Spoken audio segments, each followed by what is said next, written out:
Hello, Hi, you. Good afternoon. good afternoon. I'm doing good. And you? I'm good. You'll excuse me for today. I'm gonna be on audio. It's all right. It's all right. No problem. Yeah, I'm glad. All right, guys. So we're gonna read out Paul's bio, and then we will have him answer a few questions for us to get acquainted with his niche and specialty with Bitcoin. So Paul is a passionate advocate for Bitcoin and blockchain technology. He is the co-founder and executive director of Africa Blockchain Youth Ambassadors, ABYA. He is dedicated to educating and empowering young people across Africa about the potential of this transformative technology. As a true believer in the power of education, Paul sees it as the key to unlocking widespread Bitcoin adoption. He actively shares his knowledge and insights with others, demystifying the complexities of the crypto world and inspiring confidence in its future. While Paul prefers a long-term hodler approach to Bitcoin, he also possesses a deep understanding of trading strategies. He's always happy to share his knowledge and perspectives, helping others navigate the exciting world of Bitcoin trading. With his infectious enthusiasm and deep understanding of the crypto landscape, Paul is sure to provide valuable insights and engaging discussion on this podcast. So for today, we're going to focus on major cryptocurrencies, that's Bitcoin, and we might also touch on a few other things relating to the world of Bitcoin trading. So Paul, welcome. It's truly an honor to have you on our trading lounge. And we're delighted to be speaking with you today. Uh, Hi, everyone. And thanks, Sylvia, for inviting me on this, Sylvia's Traders Launch Forex channel today. I'm really excited to be here to discuss Bitcoin, a truly revolutionary asset that continues to capture the imagination of investors globally. And this can be truly attested by the recent listing or when Bitcoin ETF was approved. That was really a big milestone, and that really demonstrated that the big investors, the big boys are trying to take notice, are now taking notice of Bitcoin, the potential that it has, and they don't want to be left behind. So Yeah. I'm really honored to be on this platform today. Yeah. So maybe as we start off, you can maybe tell us what decentralized finance is and the penetration of Bitcoin adoption in Africa, because that's where we're based in Nairobi, Kenya. And as you mentioned, the listing, I think it was in February when the listing happened, basically. Early this year, Kenya moved and announced that it's going to regulate Bitcoin trade amidst gray listing. So maybe you can also tell us what gray listing means to the layman, and maybe also touch on, like you mentioned, the big players in the economy, the G8 government slowly gearing towards regulation of cryptocurrencies, and when it comes to Bitcoin regulation and its use globally. Yeah. So thank you, Sylvia, again. Now, when it comes to DeFi, I'm sure that a lot of us are familiar with, for example, with forex markets, for example. We are also familiar with things like capital markets. So this is what we have in what we call TradFi or traditional finance. These are the things that we are used to. I'm sure when some years back, when IPOs became very popular, and a lot of us may have participated in IPOs in one way or another. Probably a number of us have, Safaricom shares, KPLC, Bamburi Cement. So that is what we have in the traditional finance. Now, to make that happen, to make like to be able to achieve that in that market, we have what we call intermediaries. So intermediaries, these are people who make it possible. For example, for you, Sylvia, to sell me your Safaricom shares or to sell me your Bamburi shares. We cannot do that, the two of us, without having the middleman. Yeah. So, and for example, for me to prove that I own the shares, there has to be a registrar that will effect the change so that the share certificate will bear my name. That, for example, I have 10,000 shares of Safaricom. So a registrar will have to come in to make that happen. Now, when it comes to decentralized finance, things are a bit different in that we do not have a middleman. We do not have a capital markets authority. We do not have a registrar to ensure that, the certificates change from one hand to the other. So that means that between me and Sylvia, we can decide to, for example, we can agree that, we want to do a transaction whereby, let's say, Sylvia would want to sell me something. And then in exchange for that, and this could be a service, this could be a good, or Sylvia may just maybe be, philanthropic enough and decide that, she wants to send me 1 Bitcoin. So for that transaction to happen, we do not need an intermediary. So what I will do is that I will just send Sylvia my address, the address of my wallet, and Sylvia will just, at the press of a button, she'll complete the transaction from her end, and in a few minutes, in a few seconds, depending on which platform you are using or depending on which cryptocurrency you are using. And in the case of Bitcoin, if you are using the normal, wallet, it takes about 7 to 8 minutes. If you are using a Lightning network, then that process is instant. So that means that in a few seconds, when I check my balance, I'll be able to see that, I have received that 1 Bitcoin that Sylvia has sent me. So that is what decentralized finance is. It's just basically that, we can do transaction peer-to-peer, that is directly without involving any third party like a bank, like a broker, like a registrar, or involving capital markets authority.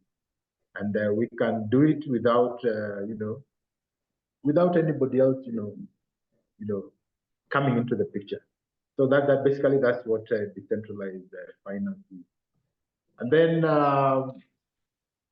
we mentioned something about, ETF that, for some months now, it has been quite a hot topic and exciting news in a lot of quarters. So, we have Bitcoin, the cryptocurrency itself, and then for investors, and especially for sophisticated investors, they have really wanted a way that they can take part in the opportunities that Bitcoin provides. Not just and I always say that, for example, depending on where you're coming from, some people will see Bitcoin as an asset, as an asset that you can use to hedge against inflation. Some people in some quarters, on the other hand, will look at it like a medium of exchange. So as a medium of exchange, you can basically use it like any other form of currency. For example, if I want to buy something, you go to some places where they accept Bitcoin, then you'll be able to complete the transaction. And then specifically for investors, there are people who would want to, to use Bitcoin to hedge against, long-term inflation. So what that means is that you buy it, hold it, and then it should be able to appreciate in value faster than the rate of inflation. So with that, now it becomes a store of value. So it really depends on what you are using it for and how you are looking at it. So for sophisticated investors, um, ETF, or rather what it stands for, exchange traded fund.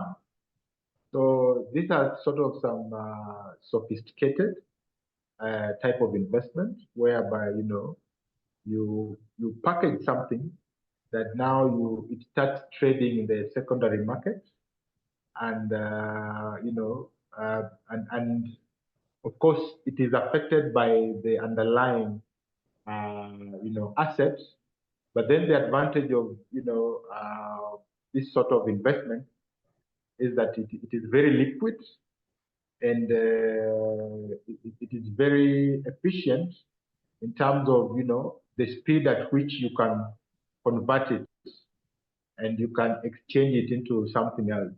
So those are some of the things that really sophisticated investors are looking for, because sometimes you find that the underlying, for example, you see now, like for example, Bitcoin, the underlying currency sometimes may not move with speed, especially when you're looking at volumes. Because when you look at institutional investors, these are investors who are really looking at moving volumes. Yeah. So you may find that with an underlying asset, they may not, get that kind of liquidity and volume that they are looking for. So you may find that, for example, now when you create another, asset on top of it, like an exchange traded fund or ETF, then it gives them the kind of flexibility that enables them to, to do the kind of, sophisticated investment that they are looking for. All right. Maybe you can also touch on the Bitcoin halving that happened, I think, shortly 2 weeks ago. And so, like, during that weekend, there was an event, or rather something called the Bitcoin fourth halving. So maybe you can explain to people what that is and how people can take advantage of that, either divest or supplement their income, or even, as you said, as a store of value to beat inflation. Okay. So I'm sure in one way or another we've had this word trend around, and especially from a few months ago when this event was being anticipated. So normally what happens is that with Bitcoin, it is written in the code that every 4 years, what normally the reward that is given to miners will be halved. Yeah. So that means that, for example, if like for example, when Bitcoin first started, the first halving, they have 50 Bitcoins. So when Bitcoin started, if you are a miner and you solve the puzzle. So what that means is that you'd be rewarded 50 Bitcoin. Yeah. By then that looked very, very trivial. But today the case is very different. So after that, when it was halved, it now became 25, and every 4 years since then it has been, halved like that. So the reason why that happened, and the reason why specifically that was put that way, is to be able to take care of, inflation. If you look at Bitcoin the way it works, anything that if you want to ensure that an asset becomes a store of value in the long term, so what you need to do is that you have to make sure that it is deflationary. In that, in the long term, it appreciates in value faster than the rate of inflation. So, and the only way, one of the best way that Bitcoin came up to, to take care of this issue was to say that, for example, if we keep on halving, the reward that, we give to Bitcoin miners, then what that means is that it ensures that it appreciates in value, so that, for example, if let's say, for example, every 8 minutes a reward is given, and it is released into the into that market. So if you don't take care of a way that the market is flooded, then you end up having an inflation for that currency. So halving ensures that the amount of supply of Bitcoin being released into the market, it is regulated. So that means that the Bitcoin as a system, it is self-regulating. As a market, it regulates itself. And the beauty about this is that nobody has control over it, so that nobody now can come and say that, look, why don't we delay halving for this year and maybe move it to next year, or delay it by another 2 years? This happens automatically. So this is one of the beauties about how the concept of how Bitcoin works. Yeah. So I hope Sylvia has answered it in the most simplified and best way possible. Yeah, you have. Maybe you can also touch on the role of Bitcoin, especially in Africa, when it comes to financial inclusion, and the ability for Bitcoin to reach the unbanked or underbanked populations in this digital era of global financial payments. And now the role of Bitcoin as one of the major asset classes that will, in terms of financial inclusivity for people who, for one reason or the other, do not have access to bank accounts, and how Bitcoin can be a solution to that. Yeah, sure, Sylvia. Now, Africa is one of those regions that have high levels of unbanked for various reasons. From not having a very proper or structured way of having identity, form of identity.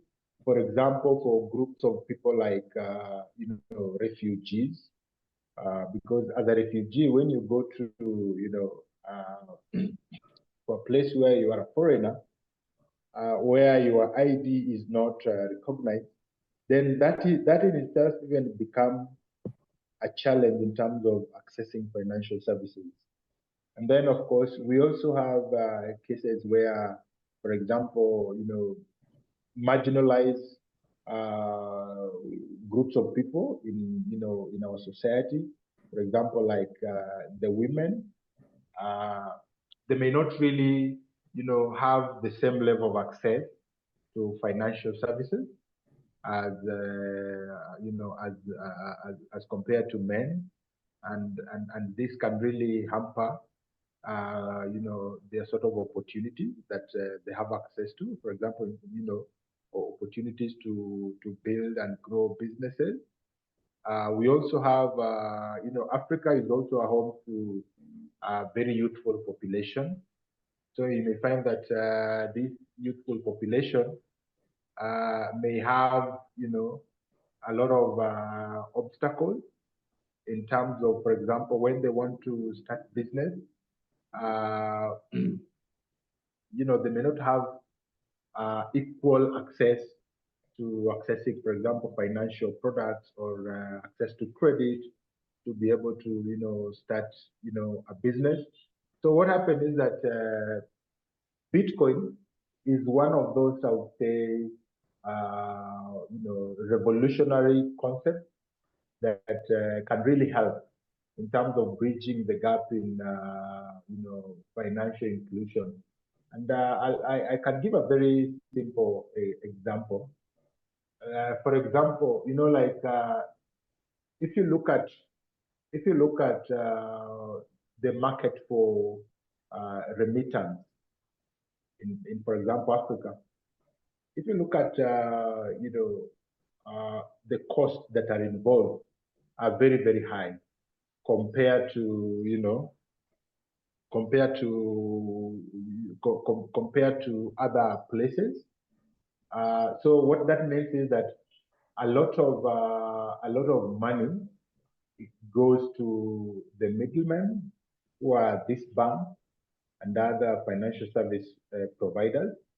So you can imagine if there was a way that we could, reduce the amount of money that we have to pay in form of fees, if we could save this money and be able to, invest it back into our businesses, or even use it to improve our lives, that can really have a huge impact. That can really have a big difference. And but this is not some little money. These are billions of dollars that are wasted, or rather, every year are being taken away by these intermediaries. So you can imagine if for example, I had to, if I wanted to send money from Nairobi to someone in Accra, Ghana, and I had to incur a cost of, let's say, 1,000, just sending 7,000. That's a lot of money. That's almost, I'm incurring more than 10% on just sending 7,000. So you can imagine if I had a solution which would enable me just to maybe incur, let's say, less than 2% of that, or even less than 1%. So you can imagine having to save 8 to 9% on a single transaction. When you do the volume, that that can accumulate into something so big that can really have a transformative effect on the lives of people. And the other thing is, for example, a few years back, I was purchasing a software from someone in Lagos, Nigeria, and it was on a Sunday. And I can tell you, it was a big challenge for me to be able to make that transaction happen. Because, for example, on Sundays, we all know that the banks are normally closed. So what option did I have? I easily did that. I easily did that transaction with Bitcoin, So I didn't have to wait until the banks open on a Monday, or I didn't have to actually look for having to physically go into a financial service institution to be able to make that happen. From the comfort of where I was able to make that transaction in less than 10 minutes. And you can imagine what impact that can have for a business.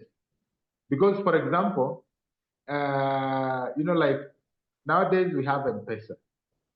But of course, we have to agree and accept the fact that M-Pesa is not found, does not cover all the countries across Africa. There are some places that are still not covered by, by mobile banking across different regions, So that is where now Bitcoin will come in. Because with Bitcoin, it doesn't matter where you are, whether you are in Burkina Faso, whether you are in, you can still, make a transaction happen. And so that is just an example of how Bitcoin can be a force in, bridging the gap in the financial inclusion. All right. And maybe as before you tell us more about ABYA, your institution, maybe we can touch on the red flags that people need to look out for when they want to venture into Bitcoin, because there are all types of coins in this DeFi space. So how can people safeguard themselves from just any type of coin that is out there to, for lack of a better word, scam them? And how can people legitimately confirm about even maybe just like the simple facts that someone needs, FAQs that someone needs to check online if they were to legitimately confirm about a cryptocurrency, for example? Yeah, so thank you very much, Sylvia, for bringing that up. And one thing that I want to make it very clear to anyone listening out there is that number one, money does not grow on trees. So anytime someone comes to you and tells you that, look, you give me some amount of money, and then overnight I'll be able to, give, a 10x. I'll give you back 10x. I'll give you back 5x overnight. Please run away as fast as possible. So what you need to understand is that, cryptocurrency being a very nascent and new technology or a new form of, currency, is that there are a lot of people out there who take advantage that not so many people have information about this cryptocurrency. So they take advantage of that to con people. So what I always ask people, for example, is that today, if somebody calls you from Kamiti prison and tells you that you have won 100,000 Kenya shillings through a Safaricom promotion, through an M-Pesa promotion, Safaricom promotion, and then they request you that for you to be able to cash out that money, that you need to send 10,000. So you send 10,000, only later to realize that you have been conned. So in that scenario, does that make M-Pesa or Safaricom a scam? No, that does not make Safaricom a scam. A scam is a scam, and it can come in very many different forms. So cryptocurrency, including Bitcoin, is a form of currency just like any other. It is very legitimate. It is, it has its use, it has its value. So if someone calls you in the name of Bitcoin or cryptocurrency, that has nothing to do with that crypto or Bitcoin. Yeah. So you should be able to differentiate between a scam and a legitimate investment or an asset. And just the same way if you don't do your research, the same way somebody can con you in the name of Bitcoin is the same way somebody can still con you in the name of M-Pesa, in the name of, through other pyramid schemes. So you just need to do your own research. And whenever the deal is too good, you have to think twice. Yeah. So there are other forms of scams that will come in the name of, in the name of cryptocurrency, but those are what they are. They are scams, and they have no value. And in due course or in due time, you'll get to know the truth about them, and they will not go anywhere. So you just need to be careful. When the deal is too good, think twice. And please always remember to do your own research. And then the other thing with, apart from, the risk of, the scams, when it comes to cryptocurrency also, and especially in the space of DeFi, you have to be very careful in that, because in this space, transactions are done on a peer-to-peer basis. That means that there is no middleman or an intermediary to do some of these things on your behalf. That means that you have to do everything on your own. So that means that, for example, you really have to guard your wallet address or your seed phrase, so that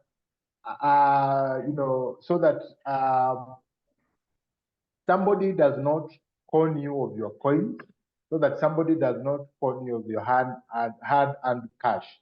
So you really need to be careful in terms of, keeping your wallet secure, not sharing your seed phrase, because if you do not, somebody can easily con you. And then also, you also need to really be careful in terms of how you keep them. Because if you lose, for example, your keys for your wallet, then there's no, this is not like traditional finance where you can go to a bank and then they'll reset your password. With the decentralized finance, if you don't, because there's no intermediary, so that means that if you lose your keys, you lose your fund or you lose your asset. Back to you, Sylvia. All right. So maybe you can tell us briefly how people, or rather the sites that people can use to confirm about legitimate coins. And then also, as we conclude, you can tell us more about your institution, ABYA, and how people can get in touch with you if they need more information regarding Bitcoin and cryptocurrencies in general. Yeah, so for example, there are a number of sites that really provide valuable information about different cryptocurrencies, where you can even track, their, a lot of data about them in terms of how many coins are in circulation, their prices minute by minute. You can see their market capitalization, So for example, we have Cointelegraph, we have we have CoinGecko, we have we have so many other that I think what I can do is that later I can share with Sylvia in terms of the actual sites. I can share with her like the top 5 that I think provide valuable information. And then also, in terms of what ABYA does, ABYA stands for African Blockchain Youth Ambassador. So initially, we started as an initiative that trains university students on on blockchain, crypto, and Web3. And then now with time, we are metamorphosizing into what we call ABYA University. So ABYA University We are currently building what we call a decentralized learning platform. So this decentralized learning platform will be a marketplace where we connect learners and course creators. And this will be done in a very decentralized manner through smart contracts. So that, for example, because we realize that, initially we were trying to create our own courses for the students, but then we realized that there are a lot of people out there who are better in terms of creating courses. And so we said, why don't we let these people who are good at creating courses do what they are good at, and for us, let us just create the platform, and then be able to connect the students and the course creators. So that is currently what we are doing. So by August, we are going to have an MVP, and then we hope that early next year, first or second quarter of next year, we plan to launch the platform. So we are really looking forward to it. It's an exciting journey, and because you can imagine if you're a lecturer, you teach at University of Nairobi, and you are very good at what you do. So we want to give you an opportunity so that it doesn't just have to stop at the physical classroom. On the side, you can also create online courses. And this, you can imagine having these online courses that you can have, 1,000 students from across the globe, students from Uganda, South America, Europe, be able to register for this course and impact their lives.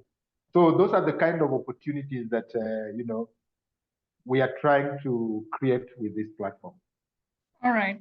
Thank you so much, Paul, for your time.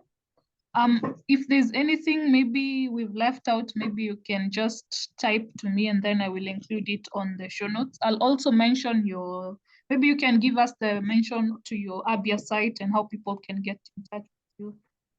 And it was really impactful. Yeah, so you can get more information about us from abyauniversity.com, abyauniversity.com. All right. It's a pleasure. I think this session, the podcast will be up by end of week or Friday latest. And we're looking forward to hosting you again in the future for your new developments. And thank you so much. All right. Thank you so much, Sylvia. And it was really a pleasure. Thank you. All right. Cheers. Bye. Okay, bye.